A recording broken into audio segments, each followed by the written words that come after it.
Assalamualaikum warahmatullahi wabarakatuh. Tabik pun. Halo Tribuners, bertemu lagi bersama saya Yoso Mulyawan dalam acara Suara Demokrasi untuk Rakyat yang disiarkan secara live streaming di Tribun TV Lampung baik melalui Facebook dan YouTube. Tribuners, semoga dalam keadaan sehat selalu, masih dalam masa pandemi COVID-19 dan dalam masa new normal saat ini. Sore ini kita akan berbincang-bincang mengenai dinamika politik di Lampung, dan hari ini kita khusus membahas bagaimana dinamika di Partai Nasional Demokrat. Kemarin kita sudah bahas bagaimana dinamika di PKS, di PAN, di PDIP, di PDI Perjuangan maksud saya. Nah, hari ini kita khusus membahas dinamika itu di Partai Nasional Demokrat. Dinamika apa yang dimaksud? Tentunya adalah Pilkada 2020 di Lampung diselenggarakan di 8 kabupaten kota. Tribuners, sore ini kita kedatangan narasumber yang sangat berkompeten tentunya untuk menjelaskan dinamika di Partai Nasdem, yaitu Wahrul Fauzi Silalahi yang akan saya panggil dengan Bung Fauzi. Bung Fauzi adalah Wakil Ketua Bidang Hukum dan Hak Asasi Manusia DPW Partai Nasional Demokrat Provinsi Lampung. Beliau juga Ketua Definitif DPD Partai Nasdem di Lampung Selatan. Kemudian sekarang beliau bertugas di DPRD Provinsi sebagai anggota DPRD Provinsi serta Ketua Komisi 2 DPRD Provinsi Lampung. Baik, kita tersambung dengan Bung Fauzi. Halo Bung Fauzi. Halo. Assalamualaikum. Assalamualaikum. Waalaikumsalam. Sehat-sehat Bung Fauzi? Alhamdulillah sehat. Alhamdulillah. Bung Oyo sehat terus ya? Sehat, alhamdulillah. Makin ganteng dan jenggotnya lumayan tebal ini sekarang Bung Fauzi. Ya, Bung Fauzi di Dewan atau di kantor partai atau di kantor, sepertinya di kantor pengacaranya Bung Fauzi ya? Iya. Oke, Tribuners, sebagai informasi Bung Fauzi juga sebagai pengacara, beliau ada kantor pengacara yaitu WFS. WFS ini akronim dari Wahrul Fauzi Silalahi. Sebelum menjadi pengacara profesional atau pengacara profit, beliau juga pengacara profesional dan pengacara publik di Lembaga Bantuan Hukum Bandar Lampung sebagai direktur. Baik, Bung Fauzi, kita sore ini berbincang-bincang mengenai bagaimana Partai Nasdem mewarnai Pilkada 2020 di Lampung, Bung Fauzi. Nah, kita bicara nanti seputar kebijakan Partai Nasdem secara umum, kemudian juga kita akan bedah satu persatu Bung Fauzi bagaimana dinamika rekomendasi Nasdem di 8 Pilkada 2020. Begitu Bung Fauzi, kita mulai saja Bung Fauzi. Ya. Kira-kira Bung Fauzi, pertama kita buka dengan bagaimana sih Bung Fauzi kebijakan secara umum dari Partai Nasional Demokrat, dari DPP pusat yang kemudian diturunkan di daerah untuk Pilkada 2020 ini. Kebijakan secara umumnya seperti apa Bung Fauzi? Silakan Bung Fauzi. Ya, terima kasih Bung Oyos sebagai host kita, makin ganteng juga, makin klimis. Alhamdulillah. Sukses selalu. Amin. Assalamualaikum warahmatullahi wabarakatuh. Pertama, saya pribadi dan keluarga besar Partai Nasdem sangat mengapresiasi acara ini, Surat Demokrasi untuk Rakyat. Saya pikir ini salah satu media dan ruang untuk kita berdiskusi, untuk kita berpendapat dalam ruang memajukan demokrasi dan dalam memajukan, mendorong suara-suara untuk pendidikan politik, demokrasi, hukum dan HAM di Provinsi Lampung. Itu apresiasi kita pertama untuk Tribun Lampung. Ya, terima kasih Bu. Yang kedua, soal kebijakan Partai Nasdem dalam era Pilkada tahun 2020 ini sudah sangat jelas bahwa kita bukan mewarnai Bung Oyos, tapi bagaimana kita dari Nasdem itu untuk mengirimkan kader-kader terbaik kita ya. Baik. Untuk terlibat aktif Bung Yoso ya. Untuk dalam perhelatan politik pilkada kita ini ya. Itu yang pertama. Jadi yang pertama adalah kita prioritaskan kader-kader terbaik kita ya. Seperti misalkan di Pesawaran ya, kita ada kader terbaik kita itu Kakak Naldi Rinara ya. Kemudian di Lampung Timur ada kader terbaik kita Yusron Effendi yang juga sebagai bupati. Kalau di Kakak Naldi itu sebagai wakil bupati di Pesawaran. Kemudian juga ada kader terbaik kita juga Agus Istiqlal, itu sebagai bupati di Pesisir Barat. Dan di daerah-daerah lain itu seperti misalkan di Lampung Selatan itu ada Kakak Pandu kita yang sebagai wakil bupati Nanang Hermanto. Nah, artinya dalam skema ini jelas bahwa Nasdem itu mendorong, mengutamakan kader terbaik di dalam internal terlebih dahulu, ya kan gitu. Dan kemudian secara analisa survei, analisa elektabilitas maupun popularitas, kita sangat menghitung betul bagaimana kekuatan-kekuatan kita untuk memenangkan pilkada ke depan. Jadi itu target kita. Jadi Nasdem berupaya sekuat tenaga mungkin ya, bersatu padu, bergotong royong untuk membantu dan melakukan pemenangan terhadap wilayah-wilayah yang Nasdem secara khusus mengusung kader itu. Jadi itu jadi kita punya sport center, titik perjuangan prioritas, dan saya pikir di 8 kabupaten ini hampir prioritas semua nih Bung Yoso ya. 88-nya ya. Hampir 80% melibatkan kader-kader kita dalam perhelatan ini kan gitu. Itu yang pertama. Yang kedua, tentu tanpa mahar itu tidak menjadi judul belaka ya, atau politik pencitraan belaka, tapi betul-betul secara konsisten, secara utuh, luar dan dalam, bagaimana kita betul-betul tegak lurus dalam kata-kata tanpa mahar itu ya. Itu jadi ini harus diketahui oleh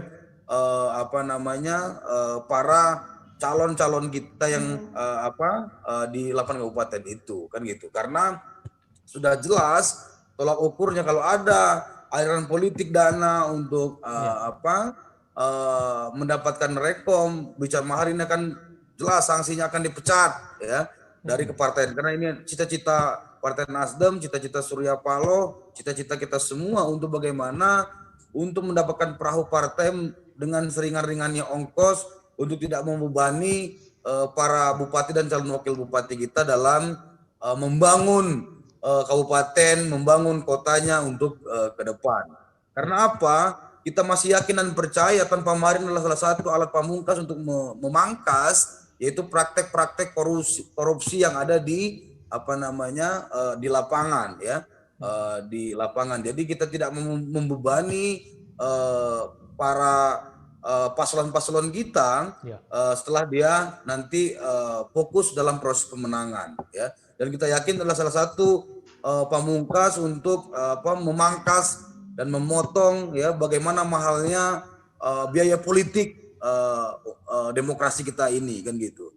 Dan alhamdulillah Bung Yoso ya kan, banyak kenyamanan teman-teman para bupati dan wakil bupati ya ketika diusung oleh Partai Nasdem. Itu yang pertama. Yang kedua, kita pastikan seluruh perangkat partai, seluruh fraksi bersatu padu ya, bergotong royong untuk memenangkan masing-masing paslon yang sudah kita rekomendasikan dari DPP ya. Satu fraksi yang dia tidak mengindahkan ini juga punya sanksi yang berat ya terkait dengan perintah. Ini adalah perintah partai yang betul-betul harus tegak lurus dimenangkan. Dan begitu juga seluruh dewan pimpinan cabang, ranting ya, sampai dengan dewan pimpinan dusun, tim pengurus tingkat dusun, ini semua bergotong royong untuk memastikan bagaimana kader terbaik kita menang ya dalam pemilihan nanti. Nah, ini adalah salah satu gerakan perubahan dengan tanpa maharnya ya.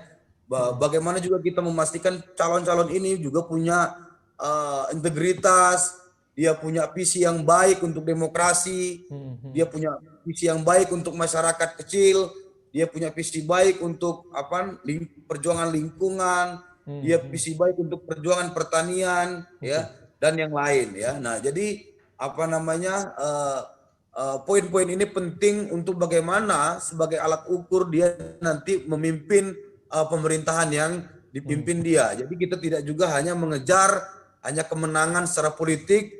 Yang kita kejar adalah seluruhnya kemenangan kemenangan rakyat tentunya, Bung Yoso. Itu. Baik.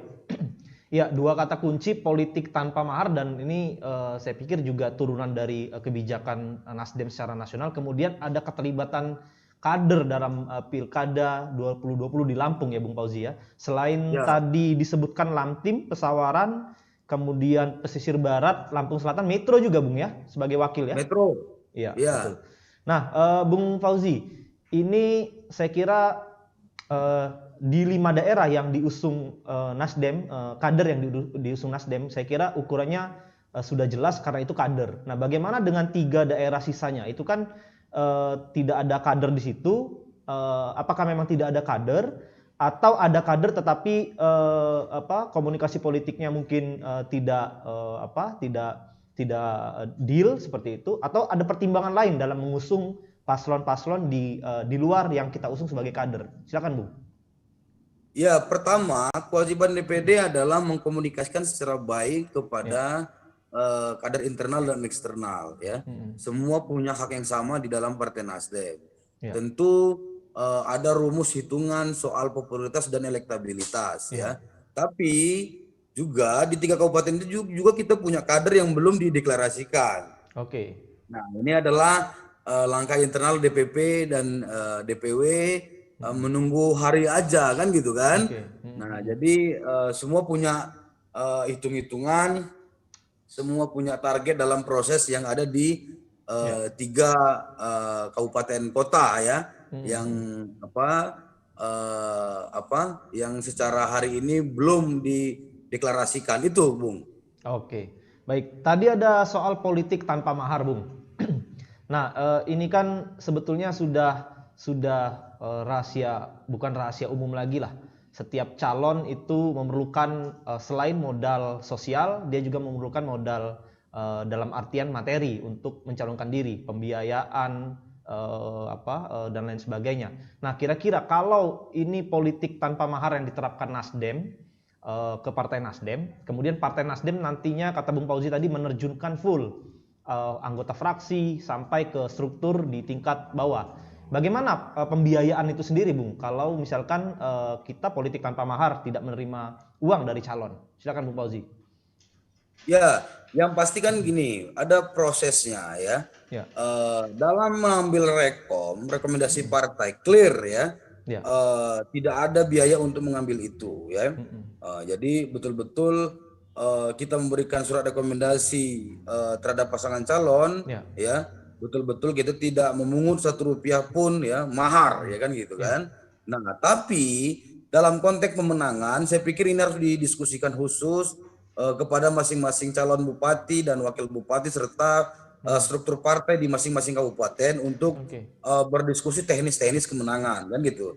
Tentu juga perangkat partai membutuhkan biaya operasional, seperti apa gotong royongnya, seperti apa skemanya itu akan dibahas di masing-masing daerah yang sedang melakukan pilkada itu Bung Yoso. Jadi ada 2 skema terkait dengan partai dan struktur pemenangan ya. Dan juga kita ada slot dari partai untuk bagaimana kita bisa juga sedikit membantukan bergotong royong juga untuk berkontribusi terkait dengan masing-masing paslon ya. Jadi juga kita tidak menutup bahwa ada jaring sel-sel di Partai Nasdem juga ya yang tidak berpilkada juga dia turut berkontribusi ya untuk juga bisa membantu baik itu tenaga, pikiran dan biaya untuk proses pemenangan. Inilah gotong royong, inilah yang terus kita lakukan dalam menempatkan kader-kader terbaik kita di Partai Nasdem itu, Bung Yeso. Artinya cost itu tetap tidak bisa dipungkiri, tetap ada cost, tetapi kan kalau ada istilah cost politik, ada istilah money politik. Money politik itu yang tidak ada, yang dimaksud dengan biaya tanpa mahar. Oke, baik. Betul. Baik, berikutnya Bung Fauzi, kita mungkin coba bedah di 8 kabupaten kota, Bung Fauzi. Kita mulai dari Bandar Lampung ini yang saya kira cukup seru karena juga di pusat Provinsi Lampung, wajah ibu kota Provinsi Lampung. Bagaimana Nasdem di Bandar Lampung, Bung? Apakah memang sudah fix ke satu calon itu atau ada pertimbangan-pertimbangan lain? Dan saya kira ini juga belum declare gitu, Bung ya. Silakan Bung Fauzi. Ya, saya pikir kita konsisten ya dan istiqomah terhadap dengan paslon Bunda Epa dan Deddy Amrullah ya. Nah, saya pikir kakak Deddy Amrullah ke depan insya Allah kita menangkan Bunda Epa dan Deddy Amrullah, dan kakak Deddy ini pantas untuk jadi pejuang restorasi kita. Nah, jadi setelah dilantik mudah-mudahan kakak Deddy Amrullah jadi kader Nasdem ini, Bung Yoso. Jadi insya Allah. Deddy Amrullah. Deddy Amrullah ya. Ya. Paslon dari pasangan Bunda Epa dan memang agak seru ya pertarungan di Kota Bandar Lampung, dan tapi saya yakin dengan program gagasan dari Bunda Epa dan bagaimana konsolidasi kakak Deddy Amrullah ke di Kota Bandar Lampung, kita tetap yakin ya bagaimana memenangkan pertarungan di Bandar Lampung tentunya. Itu. Ya. Bagaimana Bung kalau melihat cukup panasnya peta persaingan di Bandar Lampung, Bung Fauzi, dari Partai Nasdem sendiri seperti apa? Ya nggak panas-panas juga lah. Ya kan? Nah, nggak panas-panas juga. Yang pasti kan semua punya kesempatan ya, semua punya akses ya, semua dijamin oleh peraturan ya kan gitu kan. Dan Bandar Lampung kita yakin dan kita percaya bahwa masyarakatnya secara pendidikan politik lebih baik ya, lebih mengakses informasi yang lebih mendalam, bisa mengkuliti lebih tajam soal sosok dan program ya, pemerintahan kota di Bandar Lampung gitu loh. Karena memang di sini adalah sentral politiknya untuk ini, dan saya pikir ya lumayan seru lah Bandar Lampung. Ya itu. Semoga juga persaingan kerasnya hanya sampai di tataran elit, Bung ya, tidak sampai ke masyarakat di akar rumput ya. Oh iya, harapan kita itu kita menyuarakan kepada seluruh publik ya, bukan hanya di Bandar Lampung saya, tapi tetap dengan politik santun, dengan politik bersih ya, dengan politik pencerdasan, gagasan dan program yang kita yang kita dorong untuk meraih solidaritas dan dukungan dari masyarakat ya. Karena kita masih yakin dan percaya bahwa semua masyarakat nggak bisa dibeli-beli kan gitu kan. Masih banyak dan ada masyarakat yang cerdas, masih yakin dengan konsisten perjuangan para pemimpinnya masing-masing. Itu Bung Yoso. Ya, menarik dan semoga lancar nih mengakuisisi Deddy Amrullah sebagai kader Demokrat. Nasdem. Amin. Ya, kalau nggak kita tinjau lagi, Bung. Iya. Baik, kita ke Metro ini yang cukup seru juga kemarin Nasdem, Bung Fauzi sempat ancang-ancang mengusung ya Anna Morinda dan Fritz, tetapi kemudian sempat ke Anna dan Fritz, kemudian akhirnya berlabuh ke Mufti Salim, Ahmad Mufti Salim. Mungkin bisa diceritakan Bung, bagaimana sih dinamika kemarin? Ada yang juga bilang saling meninggalkan dan lain sebagainya. Silakan Bung Fauzi. Baik Bung Oyos, mohon maaf kalau untuk soal Metro saya tidak terlalu memantau ya, karena saya lebih fokus ke Lampung Selatan kemarin ya. Jadi saya tidak bisa cerita terlalu banyak soal bagaimana proses yang di Metro. Tapi yakinlah bahwa keputusan DPP itu yang terbaik untuk Metro ya. Jadi semua punya hitung-hitungan kembali ya. Semua jadi mungkin itu yang terbaik ya, Bung Yoso. Apapun itu kita selaku kader yang di provinsi dan khususnya di Kota Metro untuk selalu taat terhadap perintah DPP, rekomendasi DPP yang terakhir itu Bung Yoso. Apalagi kader digandeng ya sebagai wakil ya Bung ya. Betul. Baik, kita ke Lampung Tengah. Nah, Lampung Tengah ini juga cukup menarik, Bung Fauzi. Nasdem ke Nesi dan Mustafa, Bung ya.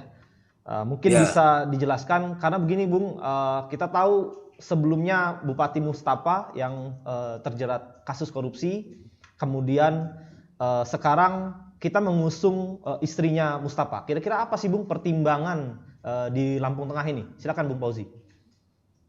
Baik, Bung Yoso. Ya. Program Kakak Mustafa masih masih hangat ya, dan masih membara di masyarakat Lampung Tengah.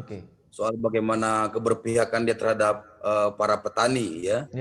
Dia sosok yang menerobos bagaimana kartel soal rendahnya harga singkong ya. Dengan skema kebijakan dia ya, dia dorong itu para pelaku usaha pabrik singkong, dia dorong kebijakan secara provinsi dan nasional, dan akhirnya petani singkong mendapatkan kebagian soal standarisasi harga singkong pada saat itu. Kemudian bagaimana juga perjuangan soal bagaimana keamanan ronda yang dulu Lampung Tengah gelap ya, banyak begal di mana-mana, banyak konflik massa di mana-mana, amuk massa dan sebagainya. Dengan program Kakak Ronda Kakak Mustafa itu menjadikan Lampung Tengah sebagai terang benderang dengan rakyat yang berdampingan dan rukun, saling menghormati dan konsolidasi setiap malamnya ada dalam menyerap aspirasi di masyarakat. Nah itu program yang sangat ikon, yang sangat menarik untuk Partai Nasdem untuk terus diperjuangkan. Maka kemudian Partai Nasdem mendorong dan mendukung Kakak Nesi Mustafa ya sebagai penerus perjuangan program yang menurut kita adalah program perubahan untuk di Lampung Tengah yang harus kita terus matangkan dan terus kita perjuangkan.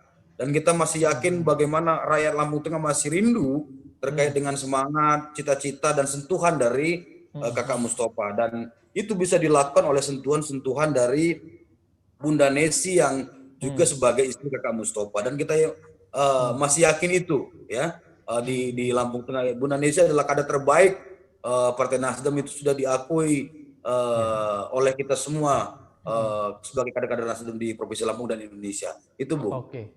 Bung Fauzi, kita ngobrol sedikit soal bagaimana pengaruhnya kasus Mustafa kemarin Bung di pengusungan Nesi Mustafa ini Bung. Kemudian apakah Nasdem tidak ada kekhawatiran ini menjadi bahan black campaign, kemudian ini juga berpengaruh di masyarakat. Seperti apa Bung? Silakan Bung.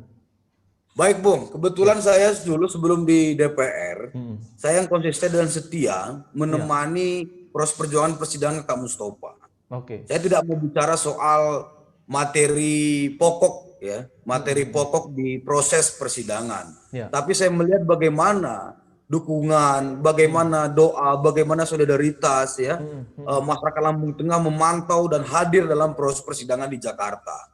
Ya, saya tidak tahu, bahkan pengadilan negeri Jakarta penuh dengan orang-orang yang secara sendiri-sendiri dan bergotong royong ya, hadir di pengadilan untuk memberikan dukungan moral, doa dan sebagainya kepada Kakak Mustafa, dan gitu kan. Nah, kita bukan tidak menghormati proses penegakan hukum ya, tapi masyarakat Lampung Tengah masih yakin dan percaya bahwa itulah proses politik ya, kriminalisasi dan sebagainya. Nah, tapi saya tidak mau bicara langkah mundur Bung, tapi yang pasti adalah bagaimana harapan, bagaimana dukungan dan bagaimana doa masyarakat Lampung Tengah ini masih sangat kuat, dan itu sangat terasa Bung, bagaimana orang bergotong royong berduyun-duyun dalam mendoakan dan mendukung Kakak Mustafa. Dan hari ini juga di lapangan bagaimana orang selalu bergandeng tangan dan menyebarluaskan dukungannya dari desa ke desa, dari dusun ke dusun ya, dari masing-masing suku dan budaya ya, sektor-sektor yang lain untuk betul-betul memenangkan Kakak Nesi di Lampung Tengah. Itu Bung kondisi di Lampung Tengah. Dan saya pikir bahwa kalau soal pengaruh saya pastikan tidak Bung ya. Lampung Tengah masih sayang dengan sosok Kakak Mustafa itu. Baik, Bung Fauzi, menarik lagi tadi soal politik tanpa mahar. Ini kan sebetulnya semangat anti korupsi ya, Bung Fauzi ya. Nah, dengan adanya kasus Mustafa dan tidak hanya kasus Mustafa, kader Nasdem juga mungkin ada juga keterlibatan kasusnya di daerah lain. Nah, kira-kira bagaimana, Bung? untuk terus konsisten, kemudian juga mengembalikan kepercayaan masyarakat terkait dengan semangat anti korupsinya dari Partai Nasdem, Bung? Silakan, Bung. Iya, kita harus konsisten karena ini garis-garis besar haluan partai yang nggak bisa sedikit pun diganggu oleh oleh masukan dan alasan yang lain, ya. Itu karena itu adalah garis besar perjuangan partai politik tanpa mahar, ya. Nah, bahwa ada oknum kader Nasdem itu kan jelas, ya. Partai sangat mewanti-wanti, ya. Kalau melakukan korupsi, maka pertama adalah itu harus dilakukan pengunduran diri atau diberhentikan dari partai, ya. Dan itu berlaku di kader-kader semua, ya. Jadi praktek korupsi, praktek pelecehan seksual terhadap anak, ya. Praktek narkoba itu itu sangat dilarang keras oleh Partai Nasdem. Jadi itu memang ukurannya kalau tidak berhenti sendiri dan ya pasti diberhentikan. Jadi itu tidak main-main dan itu istiqomah berlaku di seluruh kader-kader kita di Republik Indonesia. Itu Bung Yoso. Jadi politik tanpa mahar adalah garis besar perjuangan Partai Nasdem. Itu. Baik. Bung Fauzi, kita coba ke Pesawaran, Bung Fauzi. Tadi Bung Fauzi menyebut mengusung kader, ya, Naldi Rinara. Nah, mungkin bisa diceritakan, Bung, seperti apa proses rekom di Pesawaran. Silakan, Bung. Kakak Naldi Rinara ini adalah sosok anak muda, ya, yang sangat kreatif, cerdas. Ya, dia punya visi dan misi yang baik untuk kemajuan Pesawaran, ya. Dia adalah hari ini sebagai Ketua DPD Kota Bandar Lampung, ya. Ini adalah kader milenial yang saya pikir cocok dan pantas mendampingi Kak Nasir di Pesawaran. Dan dia punya konsep wisata yang baik, dia punya konsep ekonomi kreatif dalam mendorong pemuda-pemuda yang ada di UKM di Pesawaran. Saya pikir kita untuk Kakak Naldi, ya, untuk posisi wakil bupati dan Kakak Nasir yang luar biasa juga, semangat deras dari dukungan rakyat untuk ada perubahan di Pesawaran ini sangat luar biasa. Alhamdulillah secara hitung-hitungan politik dan perahu mereka berdua berlayar, ya. Sudah cukup, ya. Walaupun alang bintang pasti, tapi itulah proses perjuangan. Kita yakin secara kepartaian, untuk hitungan elektabilitas dan popularitas dan konsep-konsep pemenangan yang sudah diajukan kemarin itu bisa berlangsung baik, diberikan kemudahan untuk memenangkan Kakak Nasir sebagai bupati dan Kakak Naldi Rinara yang anak muda, yang bisa membangun konsep wisata yang baik, mendorong UKM di tingkat desa sebagai mendongkrak pergerakan ekonomi yang ada di Pesawaran. Itu Bung Yoso. Bung, menarik juga di Pesawaran tadi kata Bung Fauzi malang melintang, ya, kita mencari rekomendasi ini, dan kita tahu PDI Perjuangan partainya Nasir itu melabuhkan rekomendasinya ke petahana Dendi Ramadona. Dan pertanyaannya, apakah ini berpengaruh, Bung, secara psikologis buat kita yang mengusung Nasir Naldi? Kemudian juga bagaimana nanti, Bung, kira-kira kader di bawah menyikapi soal rekomendasi yang tidak jatuh ke kadernya ini? Silakan, Bung. Ya, kita berprinsip bagaimana soal secara peraturan perundang-undangan bahwa perahu ini cukup untuk mereka berlayar, ya. Jadi kita nggak mau terlibat secara jauh dalam kondisi internal. Dan itu kita tegaskan kepada seluruh struktur partai yang ada di Pesawaran. Kita sangat menghormati apapun keputusan, apapun rekomendasi dari partai-partai siapapun itu, ya kan, gitu kan. Tapi kita lebih fokus terkait dengan proses perjuangan dan pemenangan yang ada di Pesawaran. Dan hari ini saya pikir masyarakat Pesawaran lebih baik dan lebih cakap dalam melihat sosok-sosok para pemimpin yang ada nantinya ke depan. Itu. Ya. Menarik, nanti di KPU Nasir harus mendaftarkan, kemudian nanti didaftarkan, Bung Fauzi, ya. Baik. Kita tunggu di Pesawaran, Bung. Dan itu Bung Yoso, saya pikir itu adalah saya sangat mengapresiasi dari statement dari Kakak Nasir, ya, yang dia secara legowo, dan itu saya pikir secara pendewasaan politik, kepatuhan terhadap partai ini juga harus kita acungkan jempol nih. sama Kakak Nasir, Bung Yoso. Betul, Ya. betul. Siap. Baik, Bung Fauzi, kita masih ada tiga daerah lagi. Lamsel kita taruh di terakhir karena daerahnya Bung Fauzi nih. Kita ke Waikanan dulu, Bung. Waikanan setahu saya kita ke petahana Adipati dan Ali Rahman. Nah, mungkin menarik juga terakhir Edward Anthony meninggal dunia karena COVID. Kemudian sempat ada isu anaknya Edward yang akan diusung menjadi wakil, tetapi terakhir itu birokrat Ali Rahman. Mungkin bisa cerita, silakan Bung. Ya, Kakak Adipati kita punya cukup komunikasi yang baik ya, dengan Kakak Adipati dan kita melihat memang dari terobosan, dari gaya kepemimpinan beliau itu sangat baik untuk kemajuan Waikanan. Bagaimana Kakak Adipati bisa menggandeng dan bisa secara duduk yang bersama secara baik kepada semua sektor dan lapisan suku dan budaya yang ada di Waikanan. Nah, saya pikir ini anak muda juga harus kita dukung ya. Jadi kita sangat memberikan apresiasi kepada Kakak Adipati dan kita berikan kebebasan yang seluas-luasnya untuk Kakak Adipati dalam hal menentukan posisi dari wakil bupati. Nah, kita juga punya kader terbaik sebenarnya di Waikanan itu Kakak Yusuf Sugoran ya. Tapi beliau sekarang sebagai ketua partai Waikanan dan diamanahkan sebagai pimpinan DPR di Waikanan ya. Dan mudah-mudahan ke depan kader terbaik Nasdem di Waikanan bisa untuk bersama-sama ya untuk bisa bergabung dalam koalisi. Nah, tapi hari ini tentu untuk Waikanan kita beri dan kita sangat berduka atas meninggalnya kemarin almarhum Edward. Beliau juga orang baik ya. Saya bertemu di DPP kemarin terhadap beliau ya, dan saya rasakan kebaikan beliau. Dan sekarang apapun yang kita masih yakin juga untuk kemenangan Kakak Adipati di Waikanan ini akan diberikan kemudahan sama Allah Subhanahu Wa Taala. Itu.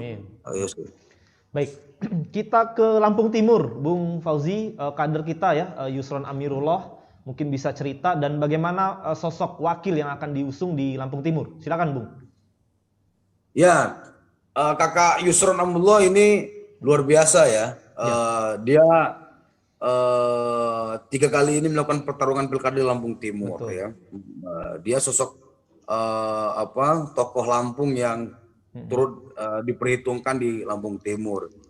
Dan orangnya sangat kuat dalam merawat dan melakukan konsolidasi kepada grassroots di Lampung Timur gitu loh. Nah, dan harapan kita pertarungan ketiga ini adalah pertarungan terakhir dan kemenangan akan di depan mata, dan mudah-mudahan dengan energi baru Kakak Beni Kisworo ya sebagai salah satu tokoh yang memudahkan juga dalam proses pemenangan, karena Lampung Timur ini sawah yang begitu lebar ya dan dalam ya kan, jadi harus betul-betul energi yang luar biasa untuk bertarung di Lampung Timur. Nah, tapi juga kita yakin dengan slogan dari Pokoknya Melu. Nah, jadi tagline Pokoknya Melu di Yusron Benkis ini hari ini semakin viral nih di Lampung Timur ya. Itu dengan perpaduan antara Lampung dan Jawa karena melihat kultur dan heterogennya di Lampung Timur, Bung. Jadi antara Nasdem dan Demokrat gitu loh. Saya pikir ketukan Benkis juga kuat, Bung, di Lampung Timur untuk semakin loncatnya kekuatan-kekuatan yang ada di wilayah kecamatan dan di desa dalam koalisi ini. Itu, Bung. Ya, Bung Fauzi, tadi Bung Fauzi sebutkan 2 kali sebelumnya sudah mencalonkan diri dan kalah. Ini yang ketiga. Kita apakah tidak mempertimbangkan 2 kekalahan sebelumnya, atau memang ada misalkan strateginya berbeda, kemudian apakah ada slogan yang berbeda juga sekarang? Seperti apa, Bung? Ya, tentu pertimbangan ada ya. Pertimbangan ada, kemudian evaluasi ada, dan proyeksi dan program ke depan tentu ada ya. Maka kita memutuskan yang terbaik, DPP memutuskan terbaik untuk Yusron kembali berjuang dalam proses yang ketiga ini, kan gitu kan. Tentu kekalahan-kekalahan 2 pilkada kemarin menjadi evaluasi besar untuk proyeksi yang besar juga dalam proses menjemput kemenangan yang ada di Lampung Timur. Ini semua sudah terevaluasi dan sudah terkonsolidasi di mana kekurangan-kekurangan di 2 pilkada itu, Bung Yoso. Oke, semoga lancar di Lampung Timur, Bung. Kita ke ujung pesisir barat ini, Bung Fauzi, ada petahana dan kader kita juga, Agus Istiqlal yang kita usung di sana. Bagaimana, Bung, di pesisir barat? Kakak Agus Istiqlal adalah kader terbaik kita ya, yang juga ketua DPD pesisir barat dan sekaligus bupati, bupati desa ya, yang berjuang dari ujung di laut yang sangat indah, potensi tambak yang sangat luar biasa dan alam yang sangat indah. Nah, jadi terlalu terlihat birunya terlalu jelas di di pesisir barat itu, Bu Yoso. Jadi saya pikir kita dengan dia bupati yang membangun dari desa ini begitu terlihat dukungan Minak Muari pesisir barat itu. Dia adalah petahana dan mudah-mudahan Kakak Agus Istiqlal dimudahkan juga perjuangannya untuk menjemput kemenangannya yang kedua ini dengan berpasangan dengan orang pilihan terbaik dia juga di birokrat itu, Bung itu. Oke. Semoga tidak ada aral berarti di pesisir barat tadi. Sudah biru semua, Bung ya. Baik. Terakhir di Lampung Selatan, Bung. Kita ke Nanang, kemudian juga kita mengusung Pandu sebagai kader kita. Seperti apa, Bung? Di Lampung Selatan sepertinya juga cukup keras. Ada kolega Bung Fauzi, Tony Eka Chandra yang maju di situ. Kemudian juga ada Hipni di situ. Seperti apa, Bung, di Lampung Selatan? Silakan, Bung. Ya, pertama memang Lampung Selatan juga merupakan peta yang sangat keras juga ya dalam proses pilkada ini ya. Tapi kita masih memberikan keyakinan terkait dengan berdasarkan survei popularitas dan elektabilitas terkait dengan kemenangan kakak Nanang Pandu kan gitu kan. Kakak Nanang salah satu petahana juga yang menurut survei kita secara internal ini masih cukup sangat baik dan masih aman untuk terus melanjutkan proses perjuangan dia. Apalagi gaya belusukan dia semakin hari semakin keras, semakin kuat dan kita masih yakinin itu. Dan kakak Pandu anak muda yang juga mempunyai visi, dia orang baik, dia punya integritas yang baik juga untuk mendampingi kakak Nanang Hermanto dalam proses ke depan memimpin Lampung Selatan itu, Bung Yoso. Oke, Bung, tadi kembali lagi ke kasus korupsi di Lampung Selatan. Zainuddin Hasan kemarin terlibat korupsi, kemudian Mas Nanang kita ketahui sebagai wakilnya, dan kemarin juga sempat bolak-balik KPK juga ya. Nah, bagaimana, Bung, di tingkat masyarakat sendiri pengaruh dari kasusnya Zainuddin, karena kita tahu Mas Nanang sebagai wakil, apakah tidak ada semacam ketakutan, kekhawatiran masyarakat? Silakan, Bung Fauzi. Ya, saya pikir tidak terlalu jauh ya, Bung Yoso, soal bagaimana masyarakat menilai dampak proses penegakan hukum KPK, kan gitu kan? Yang pasti proses pemerintahan Bupati Lampung Selatan masih berjalan dengan baik. Masih berjalan dengan stabil, semua bekerja masih dengan faknya masing-masing ya. Saya pikir tidak menjadi masalah yang besar soal itu. Dan apapun proses penegakan hukum KPK, tentu kita masyarakat Lampung Selatan sangat mendukung dan menghormati semua pihak-pihak terkait dengan proses penegakan itu. Tapi terkait dengan proses kakak Nanang Hermanto sebagai bupati hari ini masih secara baik dalam memimpin di Lampung Selatan. Itu, ya. Bung Fauzi, kalau di pesisir barat tadi bahasa Bung Fauzi terlalu biru, nah di Lampung Selatan sepertinya merah banget ini, Bung. Bagaimana nih porsinya Nasdem, peran yang dimainkan Nasdem, apalagi Bung Fauzi sebagai ketua definitif Partai Nasdem Lampung Selatan? Silakan, Bung. Ya, nggak merah-merah amat, Bung Yoso. Nanti kita buat juga biru-birunya. Ada birunya dikit gitu, ya. Ya, yang pasti Lamsel harus ada keseimbangan warna kan gitu kan. Dan itu butuh proses juga di sana, Bung ya. Iya, yakinlah. Nah, kita selalu siang malam ini keliling terus, Bung ya. Untuk bagaimana membangun kekuatan, untuk bagaimana membuat perubahan-perubahan yang ada di Lampung Selatan ini, Bung. Itu. Ya. Nah, Bung, tadi kaitannya dengan tim yang turun ke lapangan untuk menopang pemenangan para pasangan calon. Tadi Bung Pauzi di awal disinggung anggota fraksi DPRD turun, kemudian struktur di partai dimulai dari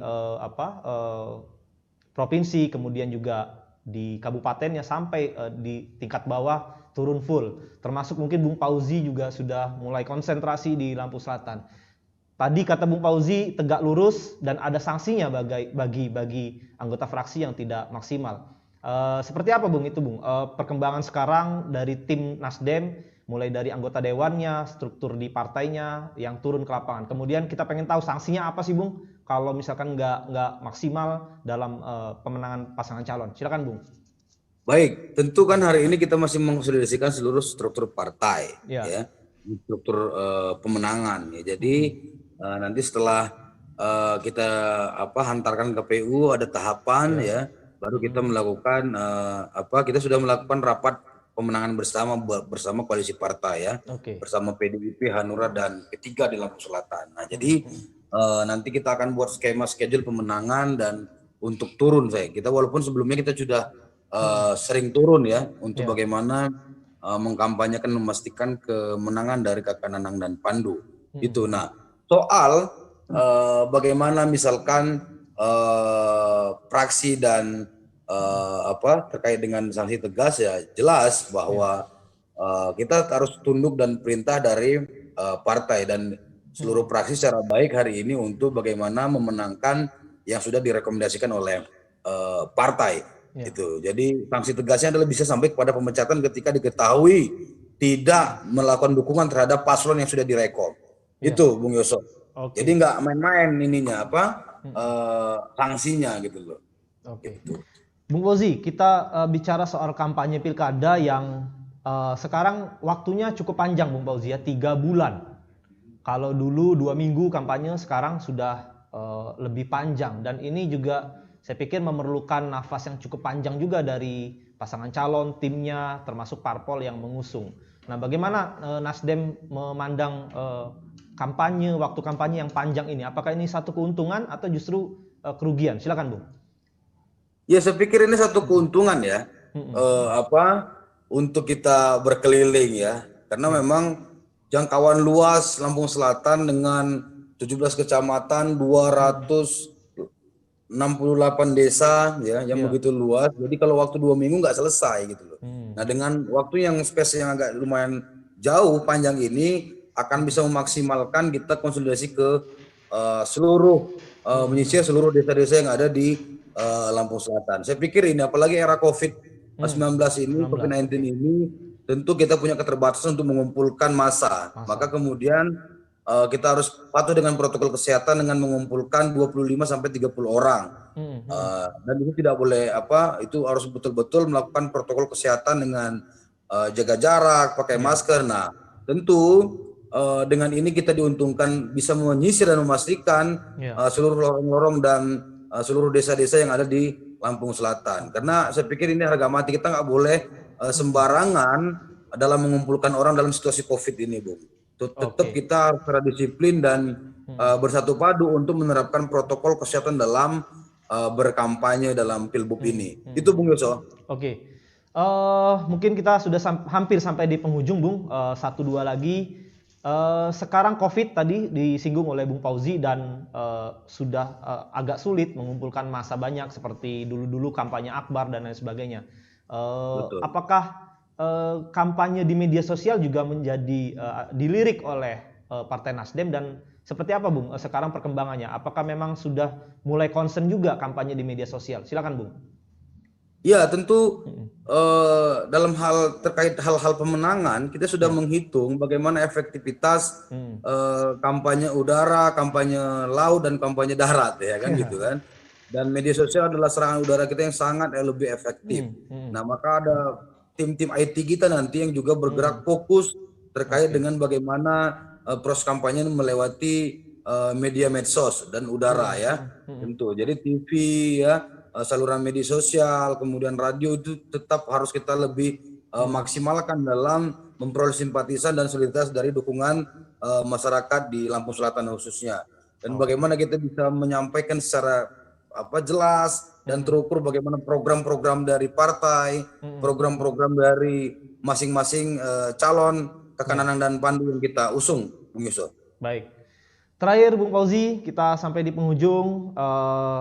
Overall Bung Fauzi harapannya kepada pasangan calon yang diusung oleh Partai Nasdem di Pilkada 2020, kemudian harapannya juga untuk masyarakat, khususnya lagi konstituen dari Partai Nasdem. Silakan Bung Fauzi. Ya baik, terima kasih Bung Yoso. Ya. Jadi selamat berjuang kepada seluruh teman-teman dan kawan-kawan yang diusung oleh Partai Nasdem yang ada di Pilkada 8 Kabupaten Kota. Jaga kesehatan, selalu berjuang dengan niat baik untuk membangun masyarakat, untuk membela masyarakat. Insya Allah dengan niat baik kita berjuang untuk masyarakat, membela masyarakat. Insya Allah Allah Subhanahu Wa Taala mudahkan kita, berikan kita kelancaran dan kesuksesan untuk mendapatkan titipan amanah dari Allah yang sangat sebentar ini. Dan saya pikir kepada seluruh relawan, struktur partai dan simpatisan Partai Nasdem, mari kita bersama-sama bergotong royong, bersatu padu untuk secara memudahkan pemenangan kepada kader-kader Partai Nasdem yang terbaik yang sudah direkomendasikan oleh partai. Dan terakhir saya ucapkan selamat sekali lagi kepada Surat Demokrasi untuk Rakyat. Saya pikir Suara Demokrasi untuk Rakyat ini salah satu terobosan kita untuk kita menyambung silaturahmi di era pandemi ini ya. Dan saya pikir ini salah satu terobosan terus untuk bisa menyuarakan yang terbaik untuk pendidikan politik, hukum dan HAM, demokrasi yang ada di Provinsi Lampung ini. Selamat Bung Yoso. Baik, terima kasih Bung Fauzi.